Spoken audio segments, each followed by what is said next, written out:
Cukup menarik tadi apa yang dikongsikan oleh Azam Izzuan, tapi kita nak lagi input lah. Dan siapa lagi kalau bukan wakil kita yang berkampung kat Ipoh tu ya, Kal Nunis. Kal Nunis. Okey Kal, sihat ke kat sana Kal? Okey Alhamdulillah sihat. Okey, baik, suara jelas. Okey Kal, laporan Kal tadi menyebut tentang bagaimana tumpuan kepada antara dua pemain utama lah, iaitu Mio Azwan dan juga Nik Aiman.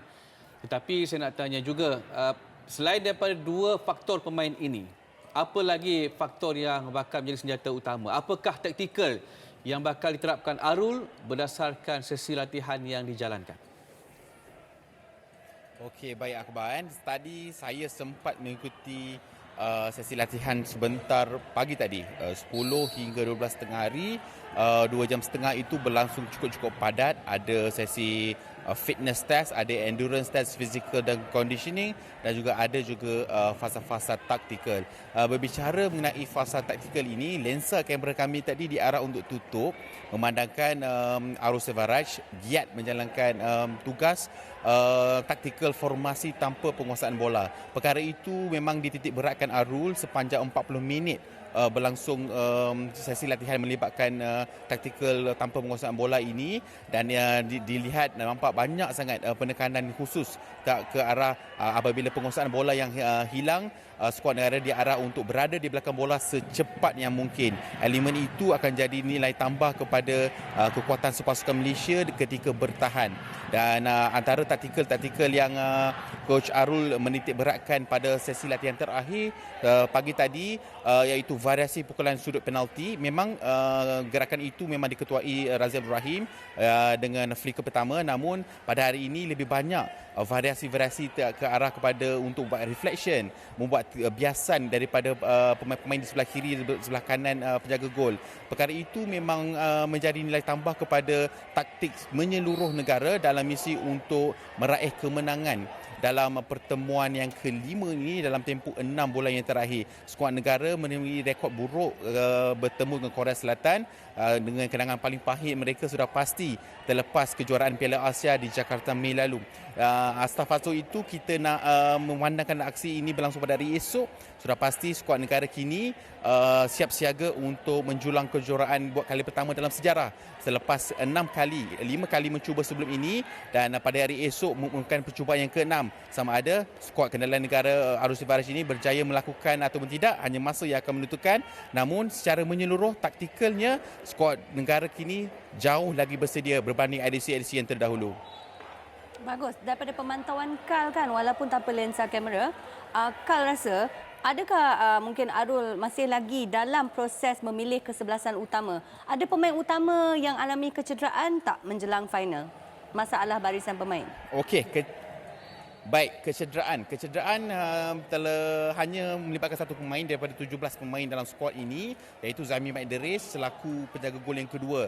Dan itu bukannya satu halangan terbesar kerana kita tahu Hafizuddin Osman berada di kemuncak prestasi, dinobatkan selaku man of the match 2 kali susulan daripada aksi hamba ketika pertemuan ke atas Korea Selatan 0-3 langkah kiri bagi kejohanan kali ini. Itu bukannya satu masalah besar untuk negara dan melibatkan kesempatan utama. Kita tahu sukan hoki rolling substitution. Jadi Arul Sevaraj sudah pun mempunyai barisan kesempatan utama yang utamanya di selain itu ada 3-4 pemain yang akan melakukan rolling substitution itu. Secara menyeluruh skuad negara kini lebih siap siaga untuk bertemu Korea Selatan yang kini tempang tanpa Jang Jong-hyun yang belum mendapat lampu hijau daripada pakar perubatan. Melibatkan kesempatan utama ni ada sedikit usaha ke arah untuk mempelbagaikan pemain tengah iaitu Faiz Helmi Jali dan juga Mio Azwan ini, dan juga Firhan Asyari dan juga Nik Aiman, Nik Razimi. 4 antara mereka ini akan membuatkan satu rolling substitution setiap 4 minit, melengkapkan suku yang pertama itu 15 minit. So barangkali mereka akan membuat 3 atau 4 kali rolling substitution itu seperti kebiasaan. Dan selebihnya para pemain ini akan kekal serius dalam taktikal Arul Sevaraj dalam misi untuk merobek gawang Korea Selatan yang ketika ini hanya dibolosi 2 kali dalam 5 aksi Liga Sepusingan di Piala Sultan Azlan Shah ini. Okey Kal, lawan kita Korea Selatan. Untuk cerita Jang Jong-hyun nanti boleh share lebih lanjut dengan Edlin. Tapi saya nak tanya, apa potensi untuk Korea ranapkan impian Malaysia untuk bergelar juara sulung kejohanan ini?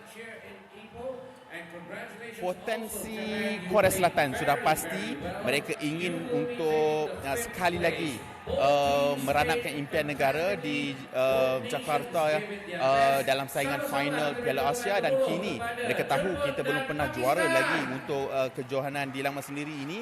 Sudah pasti mereka dalam misi untuk mengekalkan kejuaraan yang dimenangi pada 2019 ya, sekaligus menjulang kejuaraan buat kali keempat dalam sejarah.